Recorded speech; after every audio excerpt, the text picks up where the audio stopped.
Welcome to HB RV Lifestyle, the podcast. I am the host, the Honey Badger, here to give it to you straight and transparent about the RV business, as well as other things. Today, I probably will blow your mind. There is so much information to get to.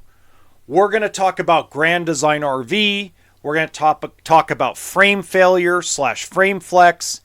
I'm going to expose a few things as well that may be a surprise to you. But where we need to start in this possible hour-long episode is we need to talk about the Lippert earnings call. There were specific questions, and I'm going to read the transcript from those questions and Jason Lippert's answers. And I'm going to react to them. There's going to be no foul language. There's going to be no cussing because I do not want to distract from this. I'm not going to let my emotions get in the way of having you, the community, you, the dealer, you, the RVer, you, the future RVer, not get the full information because I go on a rant and I start using language I really shouldn't. Okay?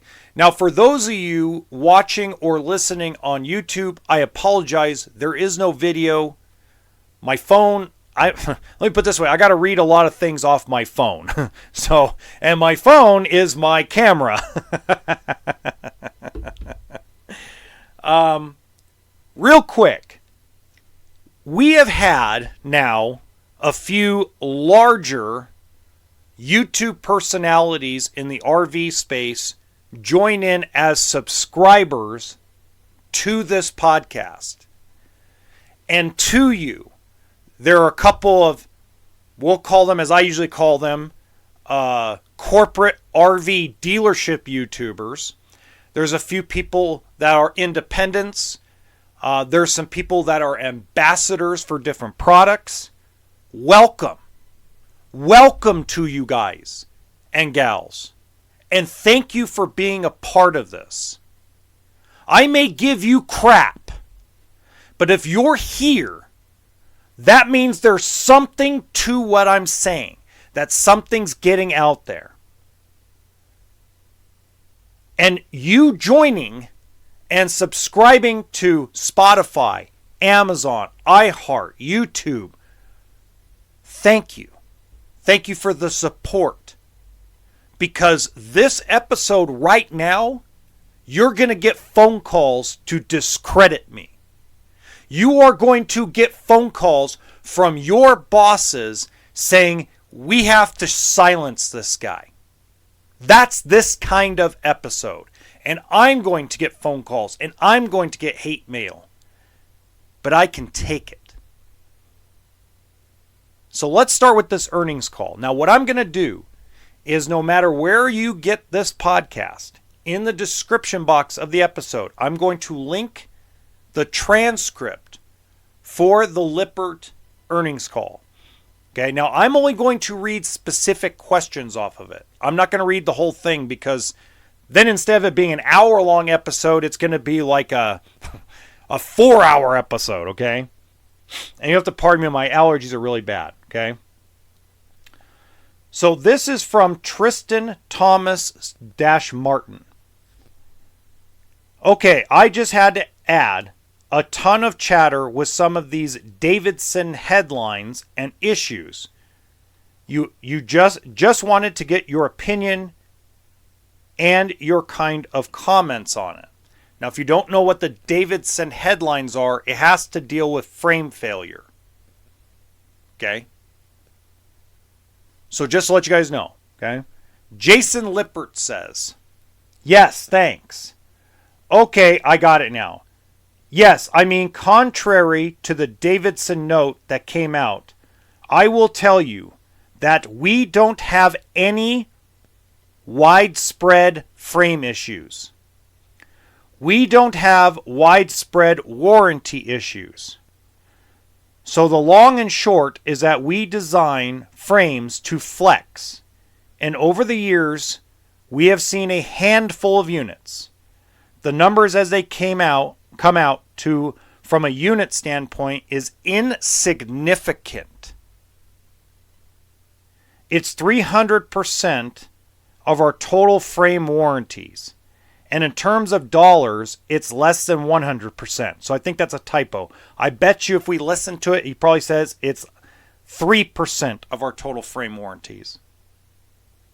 And in terms of dollars, it's less than probably 1% is probably what they're trying to say. So it's hardly worth mentioning. What I can say is that with the issues related to the chat around Grand Design is they have issued a technical bulletin to their dealers and consumers. I'm going to stop right there and I'll finish what he's saying. Jason's in a crappy situation here. Okay? Now, I don't know the man. We've never met face to face, so I don't know what kind of human being he is. But I can tell you that he's in kind of a weird situation. But his answer, just in that first point, is baloney. And if he's listening to this, I know you're in a bad situation and in a bad spot, and that's an awkward thing to get asked on an earnings call. But I'm going to give you a map. Okay? This is the map for you. Okay? Go to Grand Design's factory and service department. Go wear a hat. Maybe wear an HBRV lifestyle hat, so everybody thinks you're a fan of mine and doesn't know who you are. And go walk around and go talk to the customers that are sitting waiting. Their technical bulletin is absolute horse manure. It is a cop-out. And I'm going to cover that a little bit later, why it's a cop-out, because I now have information that was sent to me that is public record that tells me that it is possible that Grand Design knew about this problem and knew that it was coming. But we'll get into that a little bit later. Let's finish what he said. So as far as I know, they are fixing those. Everything that pops up with respect to a customer concern today, I am 100% confident Grand Design is taking care of their customers. Well, sir, that's a complete lie. You may feel that way, but Grand Design, if you go listen to the customers at the actual factory right now, sitting in campsites all across Elkhart, Indiana, you will find that they are not being taken care of properly. Not by the standard that Grand Design set forth amongst the community. It's not being done. And that's not me. That's customers. Those are people that own Reflections, Solitudes, Momentums. Come on, man. I know you're in a bad spot, but leave the manufacturers out of it. It does not look good on you, Jason Lippert, to talk about a manufacturer. You could have said simply this. If there are any problems with the Lippert frame, we are 100% confident that we will be able to warranty their product. If it is a manufacturer defect by Lippert, we are going to stand behind our product and make sure that customers have their warranty claims approved and taken care of in a expeditious manner. I probably said that wrong. Expeditious manner, whatever. And left the manufacturer out. You saying the words Grand Design and you defending them makes you look like a villain. Even if that's not you, even if that's not how you feel, even if that's not your intention, it makes you look dumb. It makes you look like you don't know what's going on. It makes you look like you only care about being in your tower with your billions of dollars. That's what it looks like. Whether that's true or not, I don't know you, so I don't know. But what I can say is, just like I said, and JD is going to listen to this, just like I said with Big Truck, Big RV JD a while back ago, it may not be a fact that's how it is, but it's the perception of people, and it is the look. It's the optics. And those optics are terrible.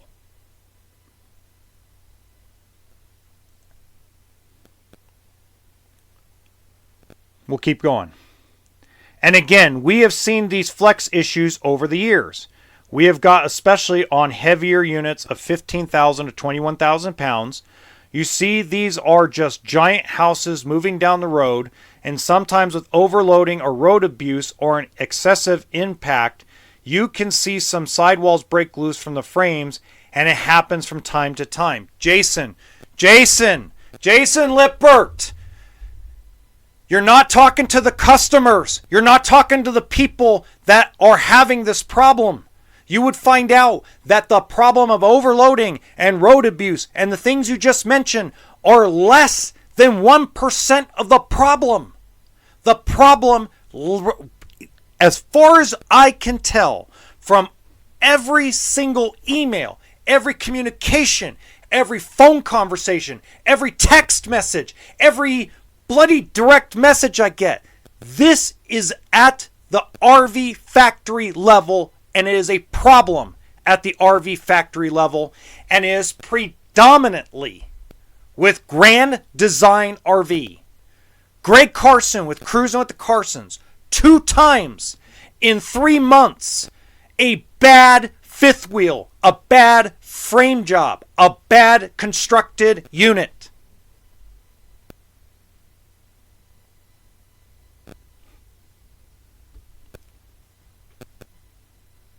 Get real, man. And if you know, here's the interesting part. If you know that the roads in the United States are not the best, if you know the toys are getting heavier, if you know that there's a possibility that wind can affect it, because wind is an impact. You can go through 75-mile-an-hour winds and your trailer moves around, your fifth wheel moves around, your motorhome moves around. If you know what I'm talking about, if you know what the Santa Ana conditioned winds are, that's an impact. Build a better coach.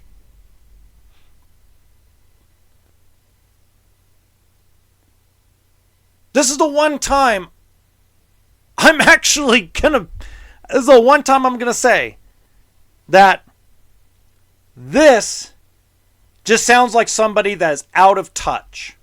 You're out of touch. You don't know what's going on because you're not on the ground. I'm telling you, brother. Because here's the problem that Jason Lippert doesn't understand. Okay? The consequences of defending, and this is what it sounds like. I don't know if this is true or not. Stop me if I'm true. But it sounds to me like possibly executives, including Mr. Lippert, and executives over at Grand Design must be golfing buddies or best friends. Or maybe they went to high school together. Or maybe their kids go to school together. Maybe they play on the same softball team. Because I'm going to tell you that Warren Buffett, Elon Musk, they would make their answer concise and not involve the customer and not involve the RV manufacturer. Should have stayed out of it, Jason. You should have stayed out of it.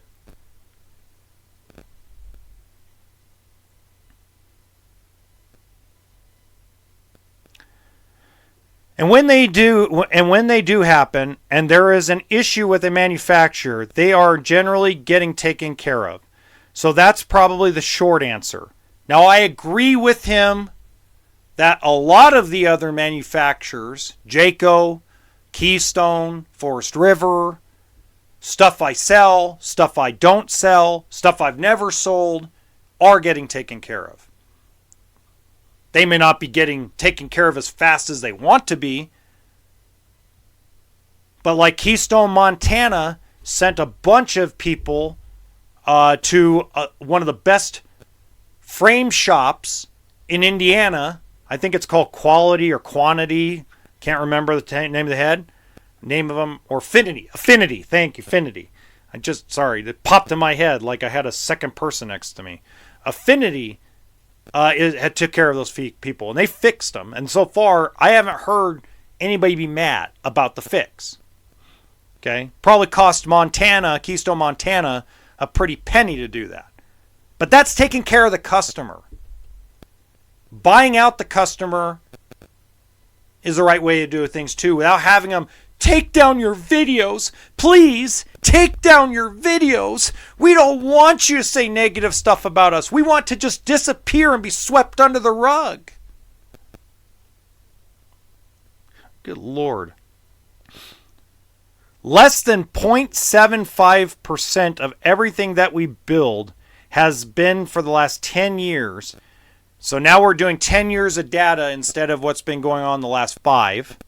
Again, why are we throwing out percentages? How many warranty claims have actually been turned in from the factory to Lippert? How many times has a manufacturer just fixed it themselves as a goodwill gesture? How many of them don't even attempt to even claim the money from Lippert? How many of them have been bought out and then scrapped? How many have been bought out, fixed at the factory, and resold to an unsuspecting dealer? See, this is the problem with announcing percentages. Right? How many of them happened after the 3rd year? There are rumors and speculation that there's 2 different Lippert warranties. I've heard now from 14 different independent service shops across the United States and Canada that supposedly, and again, I don't have the facts on this because I'm used to only a 3-year structural warranty, but apparently Lippert has a 5-year frame warranty and a 3-year frame warranty. So if you have a 3-year frame warranty and day 2 after the 3rd year the frame fails, that doesn't get approved at warranty. That ends up a goodwill gesture. So how can you be 200% accurate? And let me give you an example. So all the Lippert people that are listening to this, get context in this, okay? Here's the context. I'm a service person at a dealership. Okay? I have to staple trim because it fell off, I don't know, first camping trip. Trim fell off, maybe a cabinet fell off. The man hours, the man hours to take pictures and submit a warranty claim for a $15 ticket or a $17 ticket isn't worth it. So you just fix it as a goodwill gesture and send it down the road. How do we know that every single frame failure that has occurred since 2016 was actually recorded? We can't. Second owners don't have a warranty. Third owners don't have a warranty. So if Keystone, Montana or Jayco does a goodwill gesture or buys out the rig, that doesn't get recorded. They're not going to go claim money from Lippert for their warranty. While in my case, if I have a slide out problem, I go directly through Lippert components. Heck, probably 90% of the dealerships, when it comes to Lippert components failing of any kind, because I'm going to tell you something. This is where I'm going to give Lippert a lot of credit, okay? and this probably starts at the top. They are fast with dealership approvals and warranty. Getting the parts is tough sometimes. And let me give you another thing Lippert does really well, at least in my experience. If you're a dealer who's had a different experience than me, let me know in the comments or send me an email. But Lippert does a great job of paying the dealer or the service department in a pretty timely manner. Like by the time I submit a warranty claim for a slide out or an axle or whatever the case may be, the turnaround time from the time I submit everything to the time I get a check is usually 14 days. If I waited for Forest River to do it, no offense to you Forest River guys, I'd sit here twiddling my thumbs going,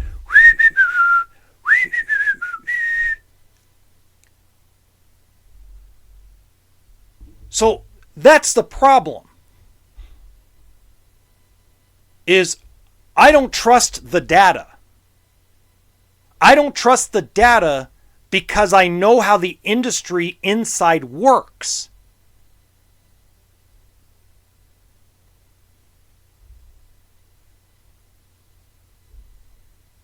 Does everybody understand that? I hope everybody understands that. From a service standpoint, how do you know if it hasn't been turned in?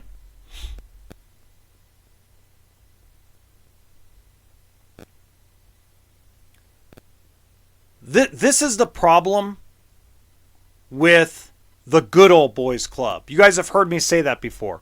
People have told me, oh, the RV business is a mafia. It's not a mafia. It's a good old boys club. And this is the problem with the good old boys club. They're trying, and here's the interesting part, is Jason Lippert, the optics of that answer. It may not be how he really feels, but the optics of that answer is pointing the finger at the customer.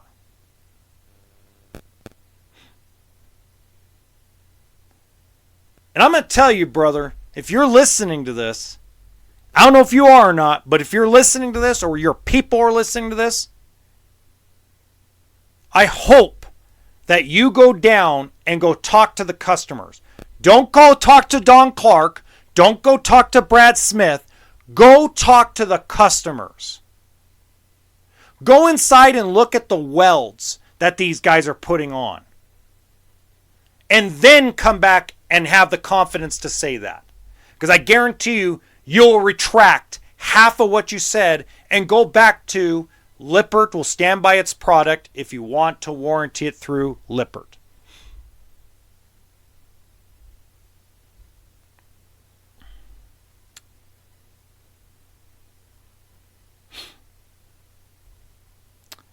Brandon Roll asks, first, on the frame flex topic, we just talked with Winnebago on Monday, and they indicated they weren't the only OEM that was having frame flex issues. So I think Grand Design has got a lot of publicity, obviously. You guys had to quiet some of the influencers. But what other OEMs are seeing these frame flex issues? Brandon Roll, I love the big cojones you got, brother. You need to contact me. I want to talk to you and buy you a beer. I'm going to repeat that. That was fabulous. So I think Grand Design has got a lot of publicity, obviously. You guys had to quiet some of the influencers. But what other OEMs are seeing these frame flex issues? And I know you said it's not widespread, but are there issues with each of the three main OEMs, or is it just concentrated to a couple? Hold on. We need to give this man a standing ovation. Yeah, baby. This Brad Roll is amazing. I love it. Put him on the spot, baby. Put him on the spot. Yeah. Woo! Sorry. I'm excited about that question. I didn't get to read that one yet. Yeah, Jason Lippert says, yes, I mean, There is none that I'm aware of. I mean, again, FrameFlex, I would say every brand of fifth wheel, because of some of the overloading and trauma that some of these units, these bigger units, say again, we are talking, this is only happening typically on 15,000 or 21,000 pound units. By the way, we know now from Grand Design reflection owners that that's not true. That ones that are lighter than 15,000 pounds are having this problem as well, which are largely the luxury high-profile fifth wheels. That's not true. And heavy toy hauler fifth wheels. It is not just to those two things anymore. We now know it is to mid-profile fifth wheels as well. You don't see this issue on travel trailers and low-profile fifth wheels. He's right about travel trailers. You just don't see it. But there is maybe every brand has had since I have been in the business 3 or 4 a year just to pop in. That is an absolute lie. That is a flat out lie. Or you just don't know because you're so out of touch. Go to talk to the customers. It's frame failure. The frames are failing because the manufacturers are putting too much weight themselves, not the customer. There are cases where fifth wheel and fifth wheel toy haulers go to a scale dry and empty with just what the manufacturer put on it, and it weighs more than the sticker says. Come on, man. So yes, as Mike said, it's not a new issue, but it's certainly not widespread. Okay, it's predominantly with Grand Design RV. Predominantly. And certainly not happening everywhere. This is true. Mobile Suites doesn't have it as bad. Riverstone, Redwood, they don't have it as bad. I would say, to put it in numbers, it's probably 5 to 10 a year for each brand, but that's not news. Jason Lippert needs to go out to customers and talk to them. 5 to 10 a year? I've talked to personally over 2,000 people.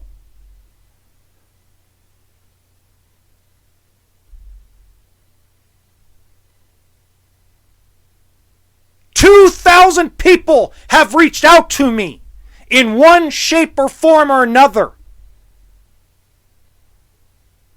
Grand Design Major Problems Facebook page is growing daily. It has been up for less than a month, and it has more than 5 to 10 people in it a year.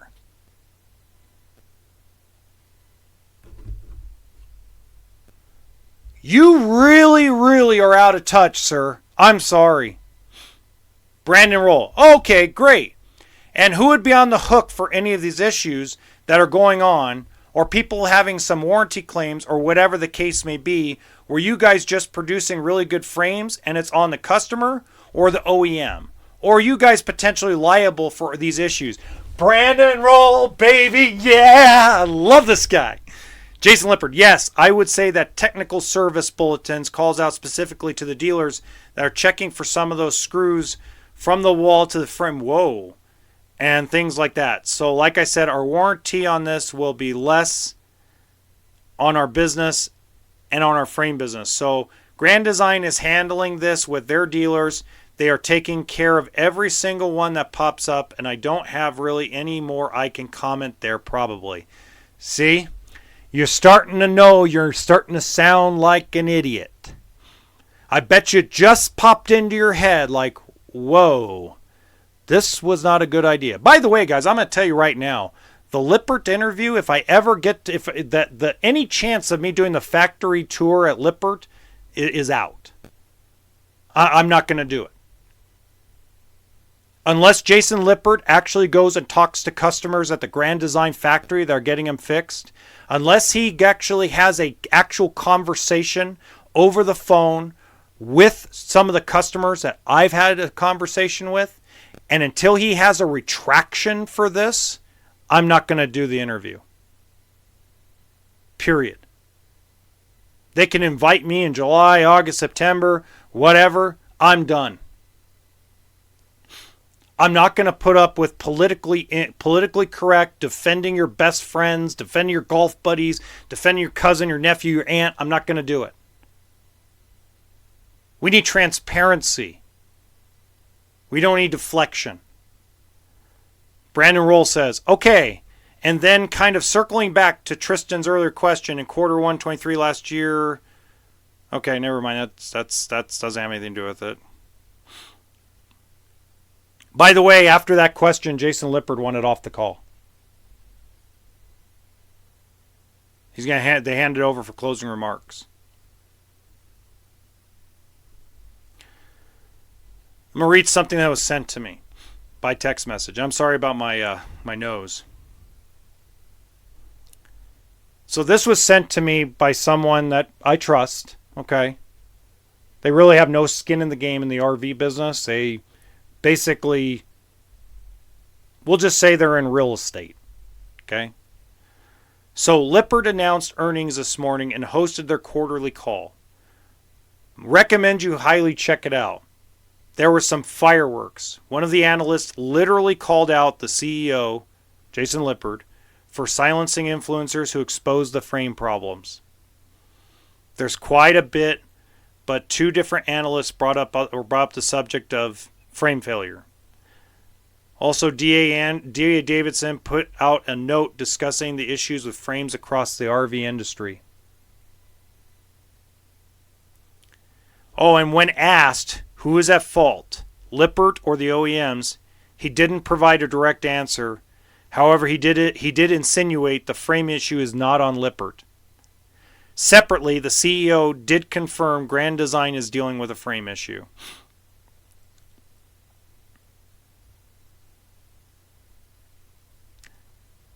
So, here's the problem, guys. The problem is there's a lot of passion involved in it. I'm sorry. We now know that the executives at Lippert Components are completely out of touch with reality of what's going on. Now I understand. I'm going to back myself up a little bit here. I do understand that there's a lot of money at stake. There are jobs at stake. There are factory floor workers at Lippert. There are warranty service people. There's a lot of people that their livelihoods depend on Lippert. But there was a better way of handling it. And if anybody at Lippert is hearing this, relay this to Jason. You should have left Grand Design out of it. You should have left the customer out of it. You could have given the most vague answer in the world that had to do with, I don't know. You're going to stand behind your product. That's all you had to say. We're going to handle every warranty claim that comes through our door. And we are going to help every customer that we possibly can with this problem. Because we stand by our product. That's all that needed to be said. Going over percentages, going over any of that crap, talking about Grand Design, all that crap, talking about how it may be overweight and bad road conditions, talking about all that sets you up for failure. It makes you look stupid. And obviously, if you're the CEO of a several billion-dollar company, you're not dumb. But it makes you look dumb. It makes you look stupid. It makes you look like you're the king on the high tower looking down on his peasants. That's the optics.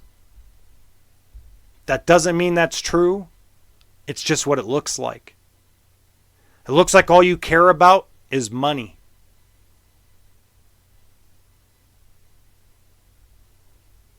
Winnebago's pointing the finger at you. Winnebago's pointing the finger at other manufacturers. Yet, I digress. Manufacturers have run into frame problems for 50 years. Even manufacturers that build their own frames don't build it perfect every time.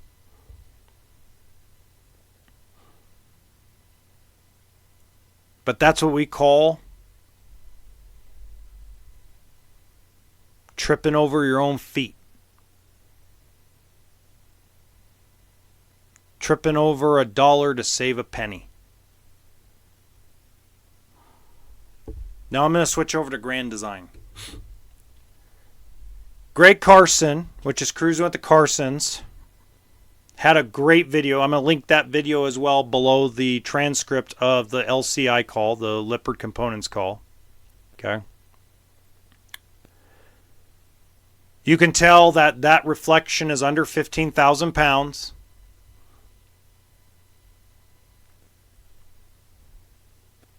And it's not the first one that's had this problem. Okay.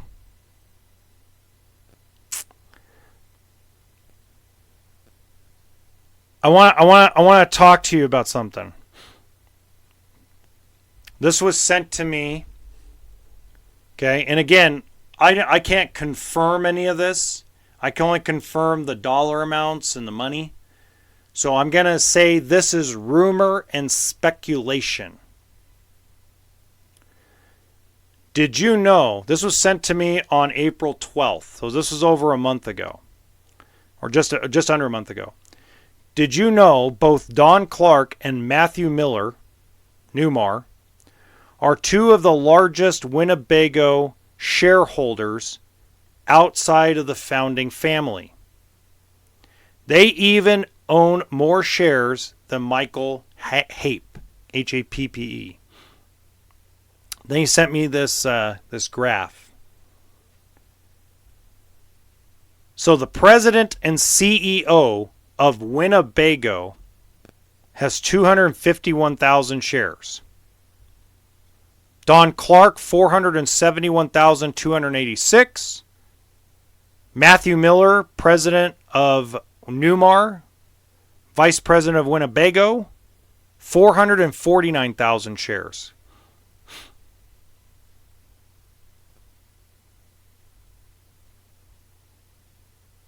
Pretty interesting, right? Okay. Don Clark has also done well for himself. Just last year, he dumped 300,000 shares for a $20.3 million payday. He has sold over $32 million of stock since joining Winnebago.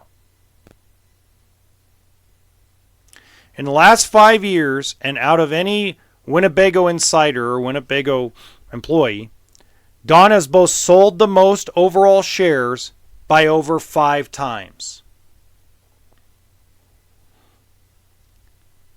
That looks really suspicious.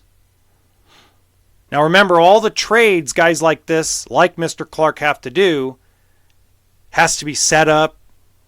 There's a process. There's a filing for it. There's a big process to any big-time CEO, like Marcus Lemonis when he cashed out a couple months ago. It's a big to-do.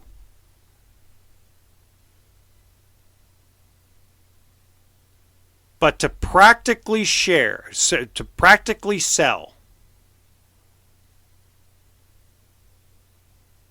300,000 shares for $20 million, just as frame failure is starting to become a predominant problem with Grand Design. What does that tell you? This is all speculation. You guys can email me. You can write it in the comments section. I want to hear what you guys think. I'll tell you what I think. I think that this was a known problem with Grand Design specifically.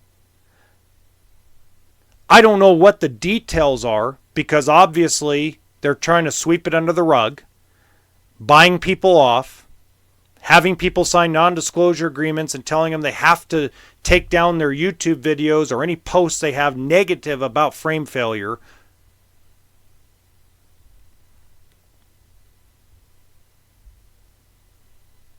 I mean, let's be realistic. This is worse than Jason Lippert's earning call answers. These optics say there's a golden parachute. So if Grand Design fails,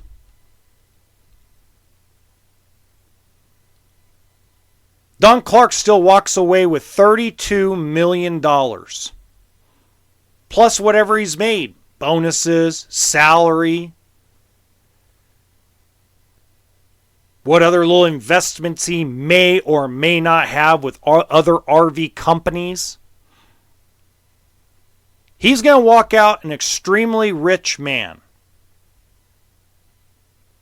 And it's kind of interesting that he's taken the bulk of the money out last year.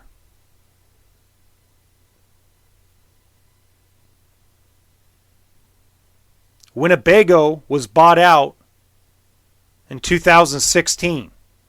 In the last 3 years, he's cashed out $32 million. Coincidence? I would speculate no. I would speculate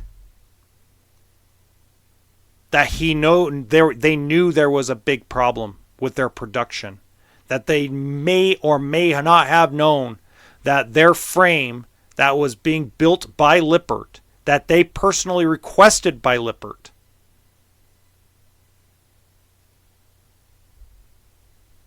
was not going to hold up because they kept adding more and more stuff to it. I would speculate. I would say that I would start a rumor saying that there's a big possibility that they've used the same frame for the last 5 years, and every time they make a change, instead of doing what other manufacturers do and go back to Lippert Engineering and say, hey, we're going to make change A, B, C, and D, what do we need to do to make it more secure? They just kept it going because it costs more money. It hits your bottom line. That's what I would speculate. I have no facts of that at all. I have no hard evidence of that. I guess the only way I could get hard evidence is if I took 6 years of Solitudes apart and saw what the frame looked like. I guess that's the only way I could get the real hard evidence.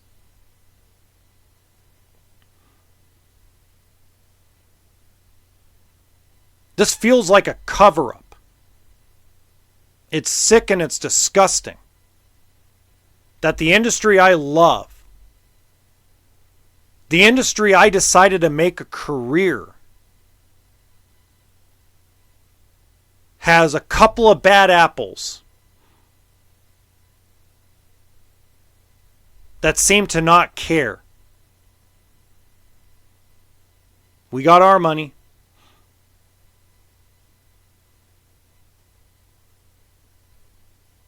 Let's be real.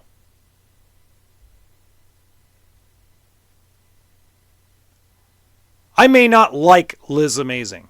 I may not like her style. I may not like that she may not be telling 100% of the truth. In some cases, she's not telling the truth at all. But there are some things that Liz has said over the last 2 years that are very true.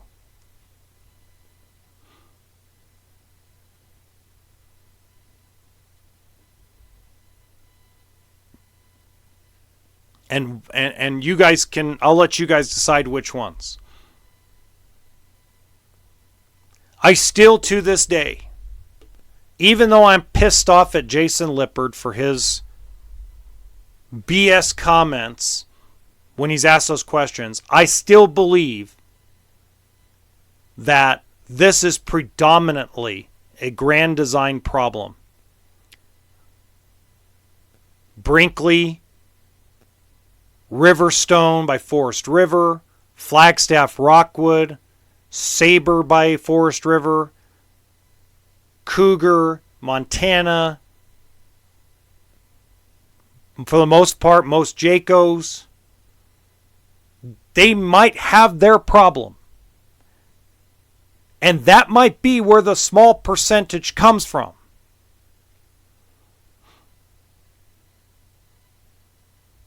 But they do not have the problem like Grand Design does. And the proof is no longer allegedly. The proof is from the customers. From the people that trusted Grand Design. And not only do I feel bad for the customers, but I also feel bad for the Grand Design employees. Because the optics of having your leader cashing out $32 million of stock, $20 million of it last year, does not look good. Now the good news for a lot of Grand Design employees are at the factory. In a heartbeat, Brinkley will take you. In a heartbeat, Forest River and Thor. They'll find jobs. If crap hit the fan where Grand Design had to close its factory for whatever reason, they would be able to find jobs. But that doesn't mean it's fair. That doesn't mean it's right. And this is the problem with people that sit up in their tower. This is why I loved Bob Tiffin. I love Bob Tiffin so much. Bob would have if Bob was running Grand Design RV, if Bob Tiffin ran Grand Design RV, it would have never gotten this far. It had never happened. If Don Gundon was running Grand Design RV, he ran Rockwood and Flagstaff forever, it would have never gotten this far.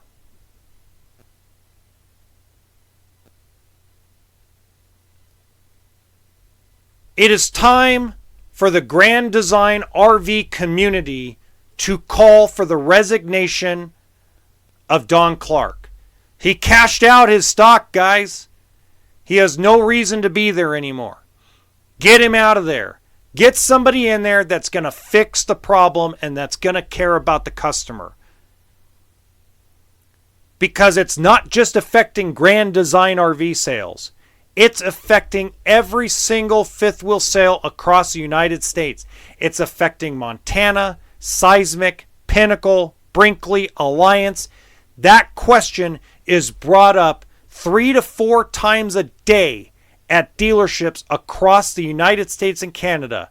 Does this have frame failure? Can we have the frame inspected for frame failure? Can we have it inspected for frame failure by a third party?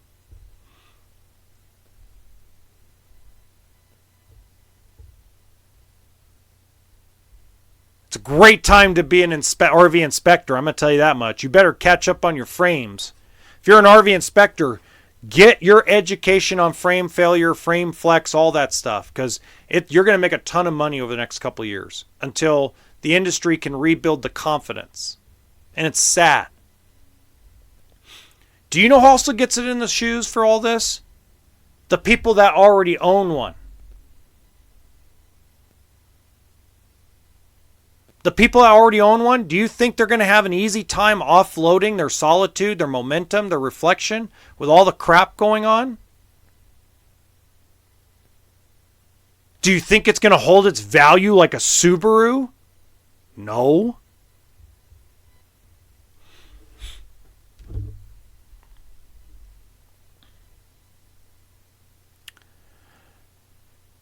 Don Clark also renewed his contract with Winnebago for another 5 years as CEO. Seems like he has a lot more power within Winnebago than the founding family or the current president and CEO. That was sent to me 3 days ago. And his source was from secform4.com. The title was Winnebago Insider Holds an Insider Ownership.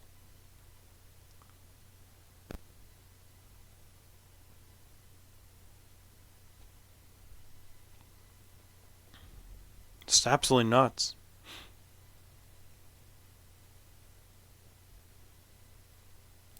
Isn't Winnebago the only OEM which manufactures both RVs and boats? I respond to this person, no, Forest River does too. Doesn't Winnebago also own a fifth wheel RV brand which represents the company's growth, but also has a significant frame problem and now a tarnished reputation? Just a question of time before people put everything together and realize that an acquisition, a major acquisition, is imminent. And that it looks like, from all the evidence, that Winnebago may or may not be taking out more debt. You have a big brand manufacturer that just opens 2 RV plants when their mission statement was that they were never going to mass produce. A tarnished fifth wheel brand, a tarnished company, and a major corporation that is on the stock exchange, that has investors to answer to.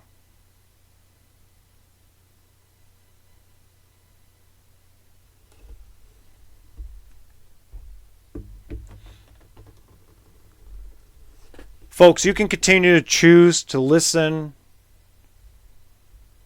to the people that think I'm full of hot air, full of crap. You can continue to do that. Or you can look at the fact that it's such a good old boys club.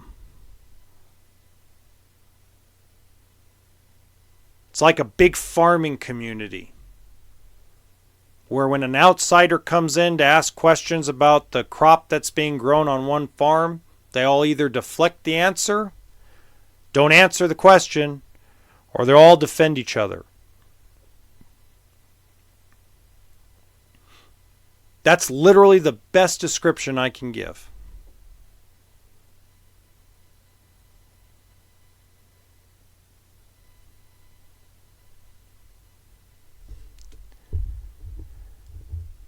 This is why I'll never give up my sources. I don't care about having off-the-record conversations. I'm not Liz Amazing who has to have everything recorded. But I'll tell you one thing. If that's the way that questions are going to be answered, I might as well not interview anybody. Because I won't take that answer. I won't. I'll keep digging.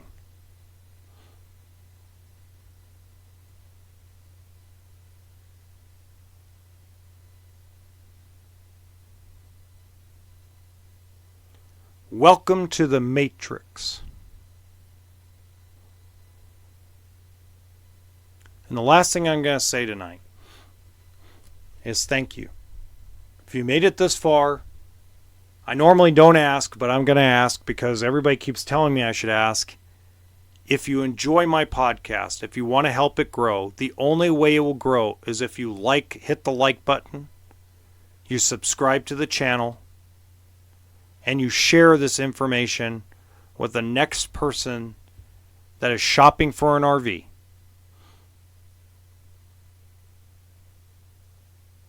I'm not here to be Armageddon, but I'm not here to be sunshine and rainbows either.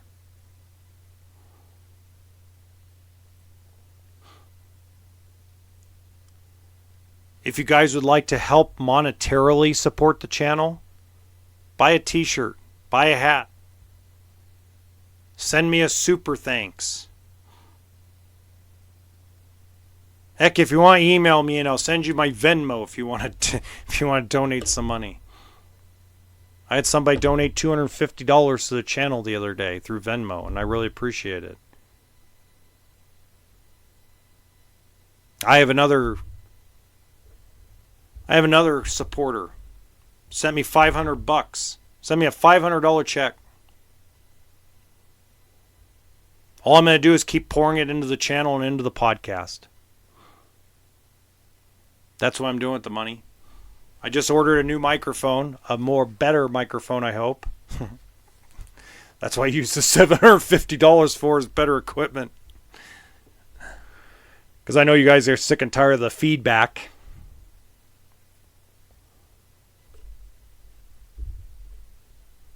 I'm here to help.